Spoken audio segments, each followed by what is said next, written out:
In 1990, a 8-year-old girl woke up in the arms of a stranger running down the street. He whispered in her ears that he was an undercover police officer. They got in a car, and he held her as they drove away. It's now that she realized that she was being kidnapped. He drove them to a nearby field, and then it happened. After a few hours, she woke up naked in a field. She couldn't scream out for help because her vocal cords were cut in half. As the sun was coming up, a little boy found her. She immediately got brought to the hospital.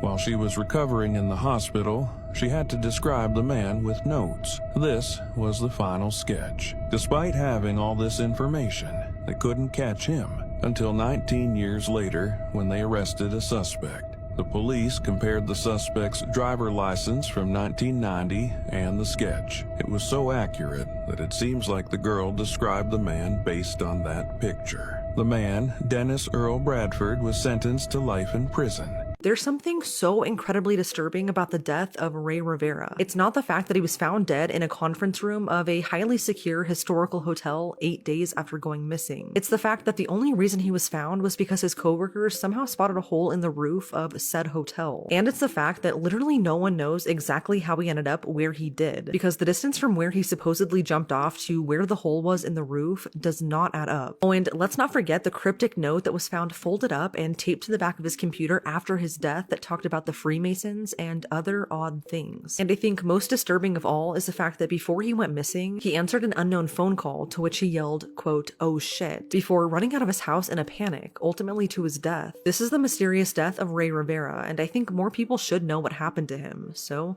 let's talk about it. Ray Rivera was 32 years old when he suddenly died on May 16th, 2006. At the time of his death, Ray was married to his longtime partner, Allison, and they lived in a quiet little neighborhood in Baltimore. The two had moved to Baltimore from California so that Ray could be closer to his childhood best friend, Porter. Porter was a publisher who owned his own investment company, which was called Stansberry & Associates Investment and Research. Porter offered Ray a job there as a writer and a videographer, and seeing as though Ray was an aspiring screenwriter, he gladly took the job. He thought it was a win-win getting to pursue his dreams with his wife, all while being closer to his best friend. About 6 months before his death, though, Ray suddenly resigned from his position at Porter's company. He then began writing as an independent contractor, but it was during this time that Ray's behavior began to change. According to his wife, Ray started becoming more and more paranoid, which seemed really random, and he wouldn't explain why. Then, one day out of the blue, the couple was at a local park when Ray encountered an unknown man. Allison had no idea who this man was or what they talked about, but she said that this encounter left Ray visibly distraught. This brings us to May 15th, 2006. Ray and Allison were woken up in the middle of the night to their house alarm going off, but when Ray went to investigate, he didn't find anyone. Although he did say that it looked like their window screens had been tampered with. Ray did seem scared, but they went back to bed without any more issues. The next morning, Allison had to go out of town for a business meeting, but Ray wasn't alone in the house, because staying with them was their friend Claudia. All seemed normal that day until about 4 p.m. when Claudia heard Ray answer the phone in his office. She didn't hear much of the conversation or know who called, but she heard Ray suddenly yell, quote, "Oh shit," end quote, before running frantically out of the back door of his house. He drove away but briefly came back, only to frantically run out of the house once again. He was in such a hurry that he left in his flip-flops, and he had left the lights and his computer on in his office. The entire rest of that day, Allison tried calling Ray, but she never got an answer. When she called Claudia later that night, Claudia told her that she overheard Ray's weird phone call, but they tried not to worry and thought maybe Ray was just out drinking or something. But when he still didn't return home by the next day, Allison knew something was horribly wrong. She came home early from her work trip and tried looking for him and calling him some more, but after not being able to get a hold of him, she reported him missing to the Baltimore Police Department. In the following days, a massive search for Ray was conducted, but it was like he vanished into thin air. Authorities were able to determine that his last known phone call, the one where he said "oh shit," came from Porter's investment company, but finding out who exactly made that call was tricky because the call had come from a switchboard, so it wasn't like a single line that could easily be traced back to a single person. Because of this, it was never determined who actually called Ray the night he went missing, or what they talked about that caused him to run out of his house, and no one ever came forward about this either, which made the investigation way more difficult. About a week after his disappearance, Ray's family found his car. It was parked in a parking lot off of St. Paul Street in the Mount Vernon neighborhood, and this was pretty close to Porter's investment company, aka where Ray used to work. It had a parking ticket on it from May 16th, the day he went missing, so clearly he had been in the area, but the question now was, where is Ray? Police searched the area but found no sign of him, but but a day later, a mysterious discovery would be made that would turn this investigation upside down. A couple of Ray's old coworkers went to the top of a parking structure near where his car was found and noticed an odd hole in the roof of the Belvedere Hotel, which is a really historic, highly secure hotel in Baltimore. To be more exact, they were standing on the top of a parking structure right next door to the Belvedere Hotel, and they noticed the hole was in the south wing of the roof. And looking closer, it looked like someone's belongings were sitting on the roof near the hole. So this is when they notified police.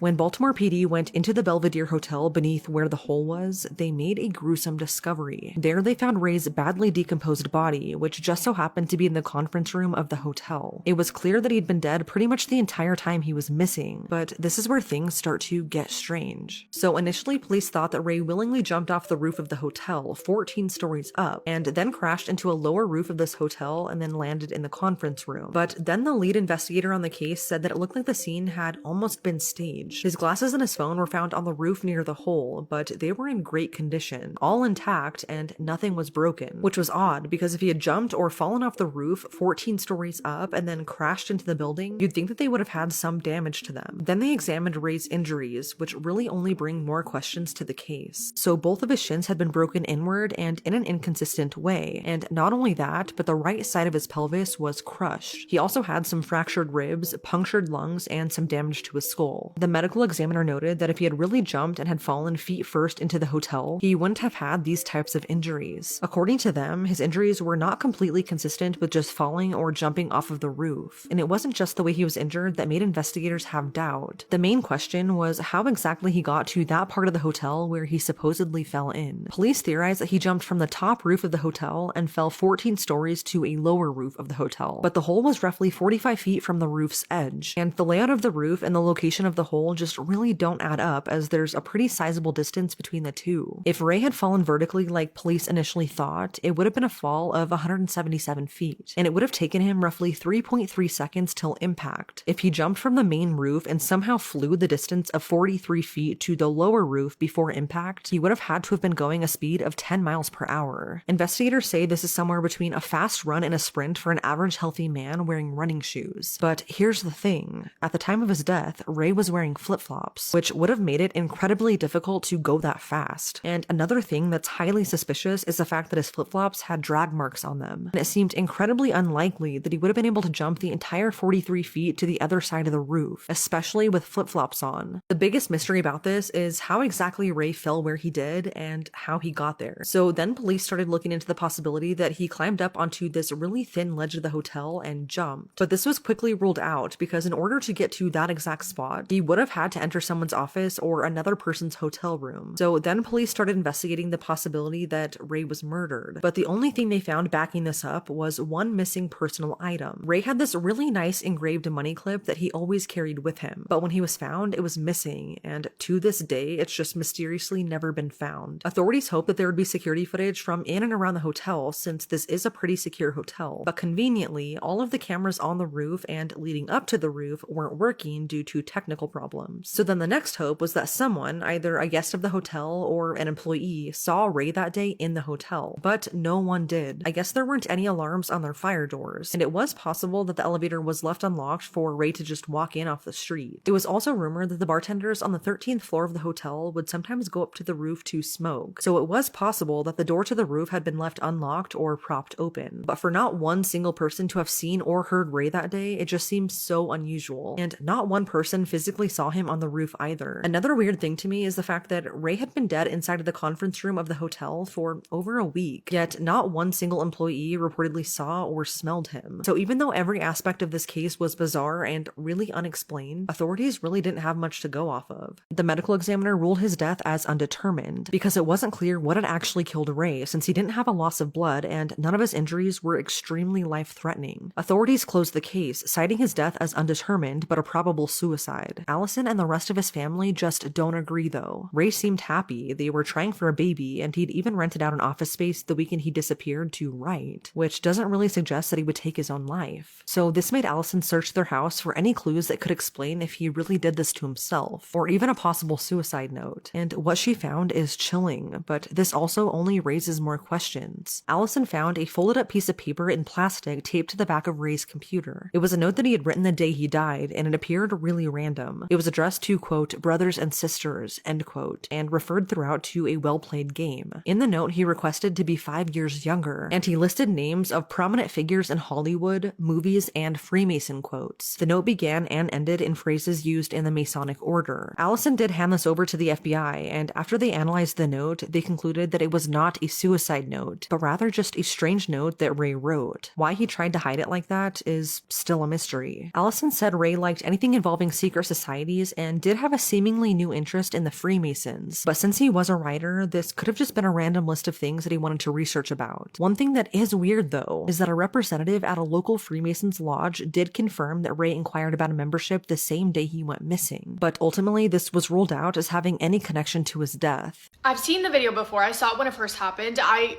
Anytime that I see it, it just makes my skin crawl, hearing her voice. Mind you, she was the one that took the video. She's the one talking in the video, yet when they're showing her in the interrogation room, she's like, I can't see it. I can't watch this. Because it's that distressing, but it's literally her own actions. In 2020, a woman by the name of Sarah Boone called 911 to report that she needed help for her boyfriend, whom she said was not breathing. When officers arrived, Sarah told them that the night prior, her boyfriend had climbed inside of his suitcase that she zipped closed in a game of hide and seek. Sarah went upstairs to go to sleep, apparently completely forgetting that her boyfriend was zipped inside of a suitcase. She fell asleep. The next morning she woke up and her boyfriend was still inside of the suitcase, deceased. This case is so upsetting in every single way. Quick pause for an intro. I obviously have been doing so terrible at posting this week. I came on a last minute trip to Mexico. I'm going home in a couple days, but it's so hard for me to plan ahead and pre-film videos because the cases take me so long to research. So sorry about that. Please forgive me. I love you. 42-year-old Sarah Boone and her boyfriend, 42-year-old Jorge Torres, lived together in an apartment in Winter Park, Florida. By 2020, they had been dating for around 3 years, but although the two of them had love for each other, their relationship had not been smooth sailing by any means. There had been multiple instances throughout 2018 and 2019 where they would get in an argument, things would escalate, the cops would be called, and either Sarah and or Jorge or both of them would end up in handcuffs. On Sunday, February 23rd of 2020, Sarah and Jorge spent the day together doing arts and crafts, hanging out, watching TV, and playing hide and seek. And according to Sarah, for whatever reason, even though Jorge was hiding and she was seeking, I guess, she helped him hide, and they decided that he was going to be hiding inside of a suitcase. So Jorge stepped inside of the suitcase. Sarah was attempting to close it, but I guess she couldn't, so she grabbed a paper clip to put on the zipper to give her extra grip, I guess, to be able to pull it close. And then she did, and according to her, afterwards she just walked upstairs. Forgot that her boyfriend was inside of a suitcase, fell asleep, and did not wake up until 11 a.m. the next morning. When she did, she got woken up because her phone was ringing. Her ex-husband, Brian, had been calling her all morning to make sure that she was still planning on picking up their son from school that day, as they previously had discussed. So she wakes up. She does not answer her phone. Instead, because she had a headache from having one too many the night prior, she walked downstairs to go and grab a glass of water. When she first woke up, she obviously realized that she was waking up by herself. Jorge was not in bed, but when she walked downstairs and didn't see him, I guess at that point, for the very first time, she goes, oh, wonder where he is. She sees the suitcase, walks over to it, opens it up, and finds Jorge.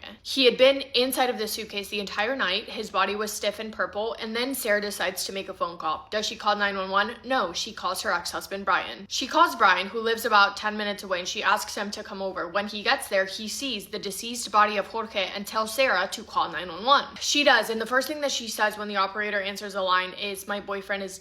She goes on to tell the operator that the night prior they had been playing a game of hide and seek, that Jorge decided to get in the suitcase, or that both of them decided that he was going to get in the suitcase because they thought it would be funny. She says, quote, my boyfriend and I were playing last night and I put him in a suitcase and we were playing like kind of a hide and seek kind of thing. So I fell asleep and I woke up and he was down in the suitcase. I don't know what happened. I pulled him out of the suitcase. I tried giving him CPR, end quote. She goes on to tell the operator that red liquid is coming out of her boyfriend's mouth and that he is stiff and purple. As soon as the authorities arrived at their apartment, 42-year-old Jorge Torres was pronounced deceased at the scene. His autopsy later showed that he passed away due to positional asphyxiation. Because of the position that he was in, it made it practically impossible for him to breathe. Jorge also had a black eye, bruises and cuts on his left shoulder, as well as on the left side of his face, and injuries to his back and his head. The medical examiner stating that the injuries were recent and likely occurred shortly before his passing. And the medical examiner also ruled that Jorge had been inside of that suitcase for around 11 hours. The day after Jorge's body was found, authorities got a search warrant to search through Sarah's phone. And what they found told a completely different story than the one that Sarah had told them prior. There were 2 separate videos on her phone found of her filming Jorge inside of the suitcase. And in the videos, the suitcase is placed in different positions, assuming that Sarah, the only other person who was there and could have moved it, had been flipping around found the suitcase with her boyfriend inside of it. The videos are so disturbing. I think that I have claustrophobia, so that part of it makes it more difficult for me to watch them, but even more so, more importantly, you can hear Jorge pleading for his life, yelling out for his girlfriend, telling her that he cannot breathe. Sarah on the other side of the phone is laughing when you can hear Jorge say, "Sarah, babe, I can't breathe." With clear panic in his voice, Sarah responds by saying, quote,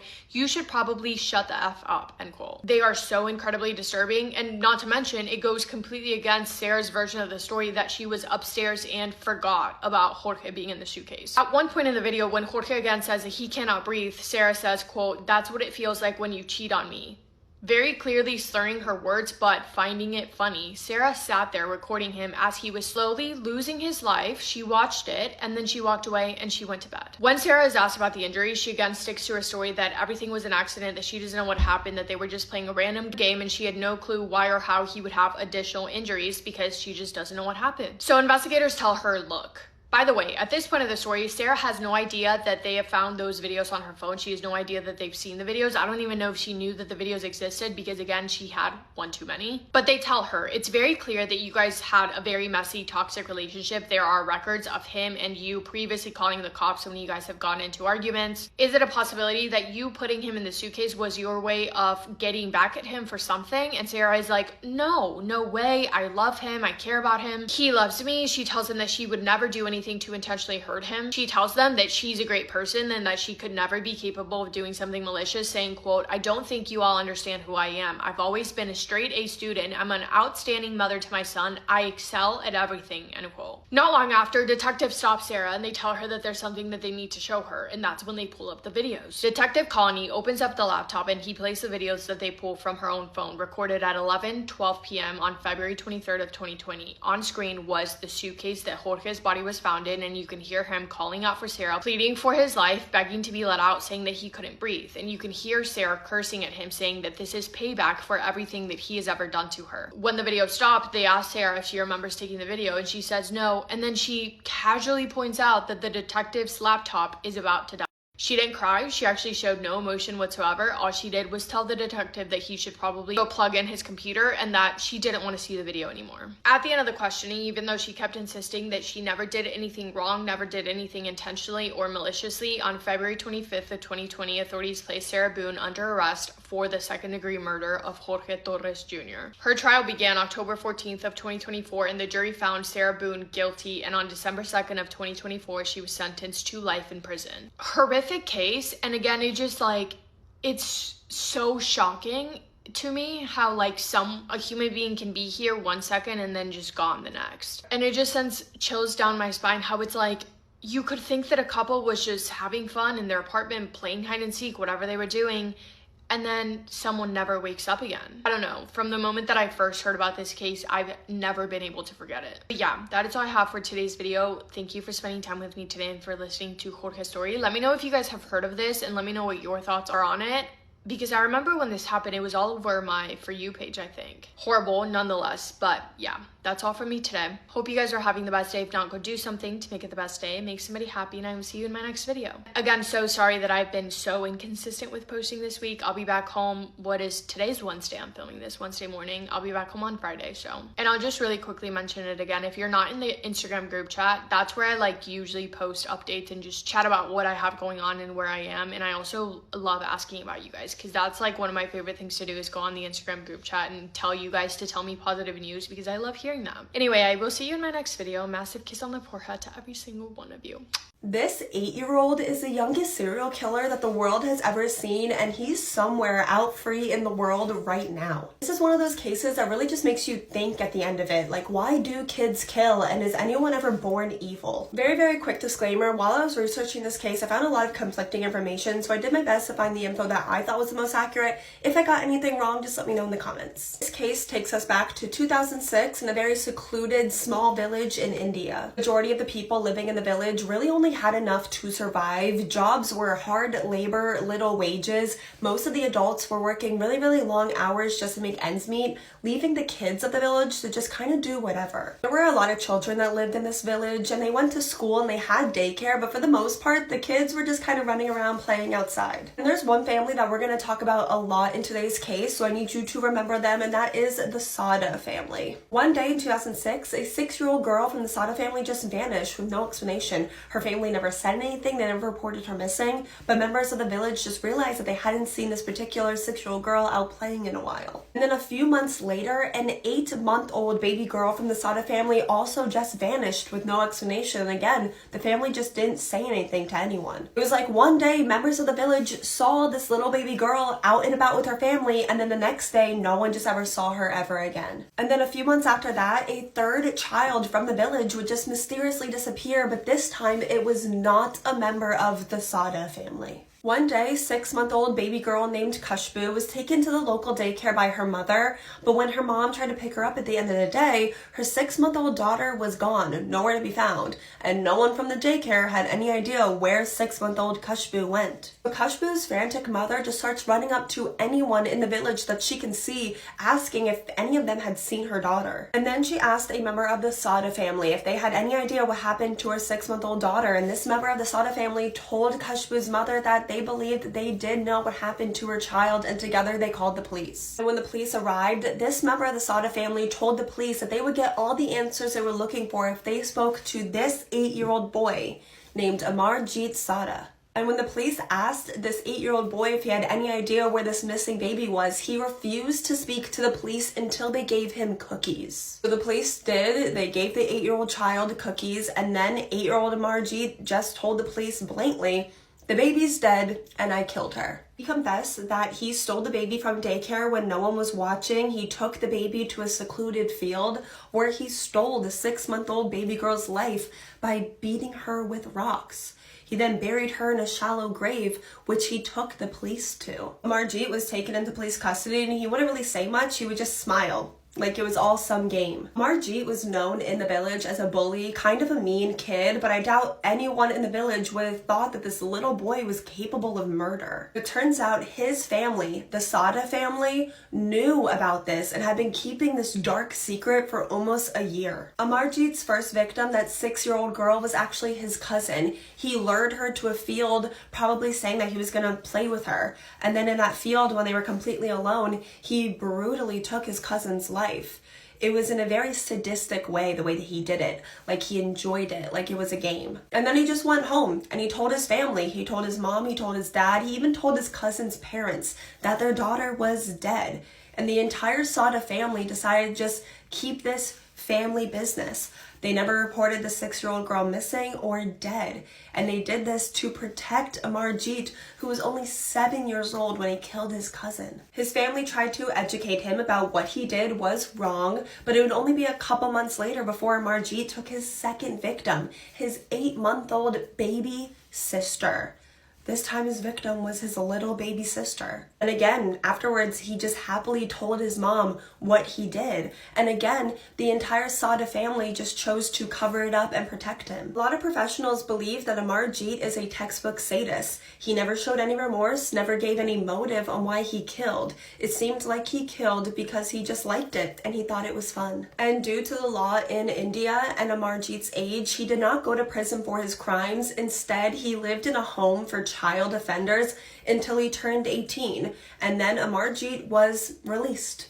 Free back in the world under a new identity, meaning that today, Amarjeet is out there living under a new name. He's 26 years old and no one has any idea where he is or even who he is. If you want to read about something so disturbing that you lose sleep over it, I dare you to look up how many people go missing after crashing their car. It's too many people that just seemingly vanish into thin air after their car is found wrecked and abandoned. That's what happened to Bryce Laspiza, but his story is a little bit different than the rest. He was driving back to his parents' home from college, and what should have been a 7-hour trip turned into almost 30 because he was just sitting in one spot for hours, not moving. He then wrecked his car after driving up an access road in the mountains, never to be seen again. again. This case is truly so disturbing, and it is still unsolved, so let's talk about it. Bryce Laspiza was 19 years old when he mysteriously disappeared on August 30th, 2013. He had recently moved to Rockland, California to study graphic design at Sierra College, and his whole freshman year went pretty well. He got good grades, had moved into an apartment, and got really close with his roommate, and he even got a girlfriend. He absolutely loved it, and when he went back to his parents' home in Laguna Niguel in Orange County for summer break, all he talked about was how excited he was to go back to school and see his friends and girlfriend. Bryce was an only child, so this made his parents really happy to hear that their son was doing so well on his own. But not long after his sophomore year started, Bryce began acting really strange. His entire behavior changed, and he became really withdrawn and depressed, and he started acting erratic. According to his girlfriend, Bryce started taking Vyvanse, which is a medication that's used to treat ADHD, which he did not have, and he definitely was not prescribed this. Vyvanse has some severe side effects though, like psychosis, depression, and mania, and from what I've heard, those who have taken it really don't like it because of how crazy it can make you feel. Then Bryce began drinking hard liquor every night, according to his roommate, sometimes as much as 2/5 in a single weekend. And his roommate also confirmed that Bryce was in fact taking Vyvanse. How he got it, no one knows. Bryce claimed to be taking it in order to stay up and play video games, but those closest to him knew that something wasn't quite right with the way he was acting, and in the weeks leading up to his disappearance, he began taking more and more of it. On August 27th, 2013, Bryce randomly broke up with his girlfriend via text, telling her that she'd be better off without him. And on the same day, he also texted his roommate an unusually loving message, which read, quote, "I love you, bro. Seriously, you are the best person I have ever met. You saved my soul." End quote. It was around this time that Bryce started giving away his personal belongings, like his Xbox and some diamond earrings that his mom gave him. This worried his roommate so much that the next day, he actually called his mom to tell her that he was really concerned about Bryce's behavior. But being 7 hours away, I guess his mom didn't really know the full extent of everything. Then later that night, Bryce called his mom and told her that he was at his ex-girlfriend's house and that they had gotten into a fight. His ex told his mom that she was worried about his behavior and his ability to drive, so she took his keys away. Kind of disregarding this, Bryce's mom told his ex to give him back the keys so that he could go home and go to bed, so that's what she did. On August 29th at around 1 a.m., Bryce called his mom, and this is when she offered to fly out to him to see if he was okay, but Bryce reportedly declined. He said not to come, at least not until they talked the next day, and then he said, quote, "I have a lot to talk to you about." End quote. Seeing as though it was around 1 a.m., Bryce's mom thought he was calling from his apartment, but phone records showed that he was actually calling from an undisclosed location about an hour outside of Rockland. Why he was there, especially at this hour, no one knows. It was clear that Bryce needed to come home, so he planned to drive back to his parents' home in Laguna Niguel the next day. It was a trip that should have only taken about 7 hours, but Bryce never made it, and the circumstances that followed are incredibly disturbing. At around 11 a.m. on the 29th, Bryce's family got a notification that he had used their insurance for roadside assistance. After leaving Rockland, he had run out of gas in the town of Buttonwillow. After looking through the details, they found that Bryce had contacted Castro Tire and Gas, and after not being able to get a hold of Bryce, they called the owner of this service station. The owner told his parents that he had delivered 3 gallons of gas to Bryce after he ran out of fuel about 2 hours earlier, which would have been around 9 a.m. He offered to go back to the spot where Bryce was last known to be to check on him and see if he was even still there, and when he was finally able to go check at around 3 p.m., he was shocked to see Bryce, still parked in the exact same spot. This was really odd because 6 hours had passed and Bryce was just sitting in his car on the side of the road, not moving. The owner told Bryce that his parents were worried about him and that it wasn't safe to just sit on the side of the road like this, and he kind of pushed Bryce to get back on the road and go home. The owner called his parents to let them know that he was still in Buttonwillow, but that Bryce agreed to finish the 3-hour drive back home. He watched as Bryce got back onto I-5 and drove away, and it appeared that everything would be fine, but that was not the case. After 3 more hours came and went with still no sign of Bryce, and after his parents weren't able to get a hold of him, they reported him missing to the Orange County Police Department. Luckily, they were able to track his phone, but what's incredibly odd is that Bryce had only made it a few miles down the road from the service station in Buttonwillow. Again, several hours had gone by, but Bryce had barely moved. The 2 police officers told Bryce that his parents were really worried about him and that he should call, but he seemed hesitant to do so, so the police actually dialed for him. Again, Then Bryce said that he would finish the drive home, and off he went, back onto I-5. According to authorities, Bryce seemed coherent and friendly, and he didn't seem intoxicated, and no drugs or alcohol were found in his car, so no one really thought anything of his strange behavior. The last time that anyone would ever hear from him was around 2 a.m. He called his mom one last time and told her that he was way too tired to finish the drive. He said he was going to pull over off of I-5 onto the side of the road in the Sierra Pelona Mountains to get some sleep, and that he would continue the drive in the morning. His mom fully expected to see him the next day, but that never happened, and what happened after this has never been explained. About 15 minutes later, Bryce was seen on security footage from a nearby business turning onto a mountain/access road, not just once, but twice. Why he kept going up and down this road when he should have been sleeping like he said, no one really knows. But after this, Bryce vanished. About 6 hours later, Bryce's parents got a knock on their front door, and they opened it with excitement to greet their son. Only it wasn't him standing there. It was a California Highway Patrol officer who then told them the worst news any parent could ever hear. They told them that they found Bryce's car wrecked and abandoned near Castaic Lake. His car had been driven off of a 25-foot embankment near Castaic Lake. The rear window had been shattered, and all of his personal belongings, including his phone, laptop, and wallet, were all still inside. But Bryce was nowhere to be found. So this led to a massive search for him, which included divers searching Castaic Lake, but absolutely no trace of Bryce was ever found. Police brought in tracking dogs, which traced his scent across a bridge to a nearby truck stop, but after that, the trail went cold. Nothing has ever been found, and to this day, Bryce remains missing. Just a month after his disappearance, charred remains were found near the very same lake, but it turned out to not be Bryce. And then 4 years later, a human skull was found in the same area, but that also was found to not be him. What are the odds, though? It kind of makes you wonder what's really going on in that area. Although we don't know what exactly happened to Bryce, there are a few theories. One theory is that he ran away to start a new life. That would explain why he gave all of his personal belongings away or left them in his car, and why his scent was traced to a truck stop after he disappeared. Another theory is that he wanted to end his own life, which would also explain why he gave away his personal belongings. It could be that because he was taking Vyvanse when he wasn't prescribed, he could have had a psychotic break and chose to end his own life. Or he could have very well just accidentally crashed his car, and in doing so, he suffered a head injury that caused memory loss. One theory is that he doesn't remember who he is as a result of the crash, and is alive somewhere not knowing what really happened to him. And of course, another theory is that he really did die sometime after crashing his car, either as a result of his injuries or maybe just dying of exposure, and he just hasn't been found yet. It's just weird that no trace of him has ever been found. A lot of people judge his family for not going to him sooner when they had multiple opportunities to. I'm sure it's like a hindsight thing, and I'm sure now they really wish they had. Some reports early on in the investigation said that Bryce could have had a more strained relationship with his family than they let on, and that he possibly thought they were too controlling. But how true that is, though, I don't know. But even so, his parents do deserve closure, and they deserve answers as to what happened to their only son. This is a case that I will never stop thinking about, and I've already said it multiple times, but there are too many cases where people just up and vanish after crashing their car. It is terrifying, and it does need to be studied. But it's now been 12 years, and whatever happened to Bryce after crashing his car that summer night remains a mystery.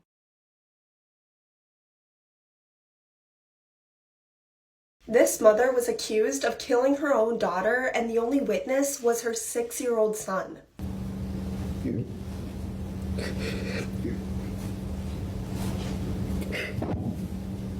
This is a very controversial case. People feel very strongly one way or the other if they think the mother in today's case is innocent or guilty. On one hand, the mother in today's case has a lot of supporters who think that she's innocent, and on the other hand, there's a large group of people that compare her to Casey Anthony. 27-year-old Amanda Lewis had 2 children from 2 different fathers, Adriana, who was 7 years old, and then 6-year-old AJ. AJ was described as a super sweet, laid-back kind of kid, and Adriana was kind of seen as a troublemaker, kind of a wild child. She was diagnosed with ADHD, so she was very hyper, bouncing off the walls, can't sit down kind of kid. And this really drove her mother, Amanda, crazy. Many people saw Amanda get really frustrated and angry with her daughter. She definitely had a short temper when it came to Adriana. Amanda herself even admitted to having trouble bonding with her daughter. There was actually one incident where multiple witnesses saw Amanda get so frustrated and angry with 7-year-old Adriana that she said, "Ugh, I could just kill her." On the morning of August 8th, 2007, Amanda had just gotten home from working a long night shift, so she was just getting a little bit of sleep while the kids watched cartoons. That afternoon, Amanda had planned to take her kids back to school shopping, so as she was getting ready to leave, the kids were playing outside. They had an above-ground pool in their backyard, and for safety reasons, the ladder was always locked away in the shed. But at some point, 6-year-old AJ came inside to tell his mom that his sister Adriana was either in the pool or trying to clean bugs out of the pool. But either way, it took a significant amount of time for Amanda to go check on her children outside, and by the time she did, her 7-year-old daughter Adriana was face down in the pool, unresponsive and blue. Amanda calls 911, so when the first responders get there, they get a slight pulse on Adriana, so they rush her to the hospital, and obviously her mother Amanda goes with her. But as for 6-year-old AJ, his grandparents came to pick him up. At the hospital, one of the doctors was trying to talk to Amanda about her daughter's condition, that it didn't really look good. And then afterwards, they asked Amanda if she had any questions. And Amanda only asked the doctor where the vending machine was, which was definitely odd to the doctor that was the only thing she was worried about. But, maybe it's possible that Amanda is in shock and dissociating. But tragically, only moments later, 7-year-old Adriana was pronounced dead, and hospital staff just noticed that her mother, Amanda, seemed emotionless. Adriana's mother, Amanda, and the police both believed that this was just a tragic accident at first. The theory was that Adriana was trying to clean bugs out of the pool. There was a wagon that was pulled up to the side of the pool, so the theory was that Adriana was standing on the wagon and was scooping bugs out of the pool, and there was a white bucket floating in the pool that supported this theory. But as the police is literally finishing up the paperwork that said that this was just an accidental drowning, they get a call from AJ's grandparents that said that 6-year-old AJ was making some really concerning statements and they should probably talk to him right away. It actually had been less than 4 hours since he watched his sister drown that AJ was brought in to talk to the police. AJ told the police that his sister was spraying some glass cleaner in the house, which really upset his mom. His mom got really, really angry, and then afterwards he saw his mom hold his sister down underwater in the pool by her face. So now the police are taking a second look at this accidental drowning, and they go in to search the home. On the counter was a bottle of glass cleaner that had Adriana's fingerprints on it, so it supported AJ's story. Also, the house was just disgusting, absolutely no condition for children to be raised in, and it smelled really bad. Adriana and AJ shared bunk beds, and there were no sheets or pillows or blankets or stuffed animals on their bed, just plain mattresses. And actually, there were no toys in the entire house, not a single toy. And there's supposed to be a 6-year-old and a 7-year-old living in this house. It's a pretty red flag that there's not a single toy in the entire house. So the investigators ask Amanda, their mother, why don't you have any toys? And she says that she does have toys for her children, but they had gotten in trouble recently, so she took all the toys as some kind of punishment and locked them all up in the shed. And I'm assuming that she wasn't expecting the police to go check if that was legit, but they did, and they went to the shed and there were no toys in the shed. So that was just a lie. These children just didn't have toys. There were a lot of people that testified that not only was Adriana super terrified of water and would have never gone near water by herself, but that they saw her mother Amanda have this short temper with her, always really frustrated and angry with her daughter. It was because Adriana was really, really hyper and was always getting in trouble and getting into things. But did you ever think that maybe the reason why Adriana was super hyper and always getting into things was because she didn't have any toys to play with at home? Amanda denied having any involvement in her daughter's death and said that her son just had a wild imagination, and Amanda willingly took a polygraph test and passed. But the police continued to build a case against her. Their theory was this was a woman who admitted in the past to not being able to bond with her daughter and having a short temper and just snapped. The water in the pool was 32 inches deep, and Adriana was said to be 47 inches tall, so even if she had just fallen in the pool and she didn't know how to swim, she would have been able to just stand up. Also, during Adriana's autopsy, they found bruises on her face that were consistent with someone holding your face down, which was just like AJ's story of his mother holding his sister's face underwater. In September, Amanda was arrested for first-degree murder and aggravated child abuse. The prosecution's key witness, and really their entire case, was based on the word of this 6-year-old boy, AJ. And it was super duper emotional and heartbreaking because AJ would actually testify in trial against his own mother. AJ claimed to have seen his mom kill his sister, but the thing about AJ's story is that his story changed over a dozen times from the first time he said it all the way to when he testified in court. Every single time, the story changed a little bit. Like there was one time where he said that he saw his sister's murder from a tree, that he had climbed a tree and witnessed the entire thing from there. Then there was another story where he said he actually tried to save his sister with like a firearm. Then there was another story where he said that he actually didn't see anything at all. And then there was another story where he said that Adriana just did fall in the pool trying to clean bugs. Most of the time, AJ's main story stayed the same, but there were always inconsistencies, and yeah, this makes sense. He's 6 years old, 7 years old by the time he testified in court, but you know, 6-year-olds also lie. They also don't understand things. They lie, they don't understand things, and they exaggerate the truth. Like, I know when I was about AJ's age, like 6 years old, I would either make up stories or exaggerate the truth all the time. I remember one time in the middle of the night, I told my parents that there was a man staring at me from outside my window. And that was a lie. There was no man. I just lied for no reason. Also possible that AJ just didn't know what he was seeing. Like maybe he saw his mom trying to pull his sister out of the pool to save her and just got himself confused. Before Amanda's trial started, she was offered a plea deal, plead guilty to manslaughter, and get 10 years in prison, but she refused to take the plea deal because she said that she was innocent and she wasn't going to plead guilty to something that she did not do. But ultimately, she was found guilty and sentenced to life in prison without the possibility of parole ever. Meaning if she just took the plea deal, she would have been out by now. She would have been out of prison like 5 years ago. This case is extremely controversial because you have a lot of people that think that Amanda is 100% innocent, and you can't believe the word of a 6-year-old when it comes to the fate of an adult. There's other people that think that she is guilty as sin. That woman killed her daughter and that AJ is a reliable witness. And then you have other people that are just not sure. They just don't know, and I think that's where I lie. I remember when I heard this case years ago, I thought that she was 100% guilty. But then looking back, I mean, I'm someone who thinks like if you're gonna find someone guilty, and especially of murder, it has to be without a reasonable doubt, and I kind of do have doubts. I don't know if that makes sense. I just don't know if there's enough evidence considering you only have the word of a 6-year-old, but let me know what you think. Let me know all your thoughts in the comments, and when you're there, please let me know what case you want to see me cover next. This is the sign a child held up in a car window, her only chance to escape during a terrifying abduction. It was the middle of summer 2022 in San Antonio in Texas. A 13-year-old girl was just strolling down the street, minding her own business, having no idea her life was about to be turned upside down. Suddenly she became aware of this car pulling up right by the side of her, and all she could focus on as she looked across was the barrel of a gun aimed at her head. She was ordered, "If you don't get in the car with me, I'm going to hurt you." Obviously she was shaking at this point. She was totally panicked, caught totally unawares, and she didn't want to die, so she did exactly as she was told. Side note, this child was absolutely not to blame for anything that happened to her, but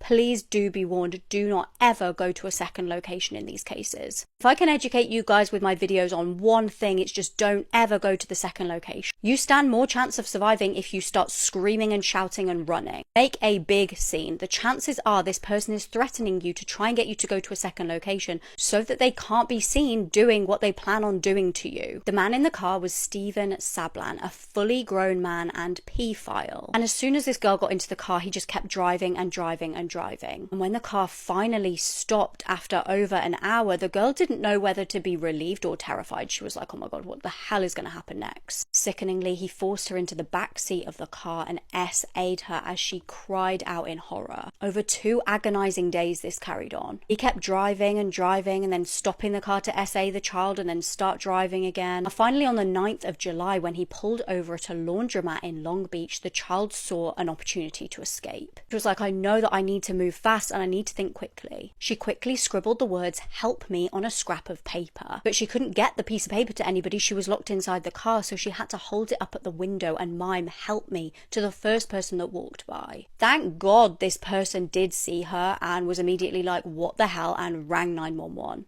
Officers raced to the scene, arrested Steven, and thankfully found the missing child. Her poor parents had been absolutely worried sick, and when they found out what their child had been through, they were just absolutely horrified. Inside the car, officers found handcuffs, a BB gun, and a knife. Stephen did plead guilty to this crime. I mean, he'd literally been caught red-handed, but infuriatingly, he was already known to the police. He'd been convicted twice of robbery with a deadly weapon. He's now been sentenced to 35 years behind bars. I mean, that poor child will be left with so much trauma, but just thank God she was found alive. It was a somewhat happy ending.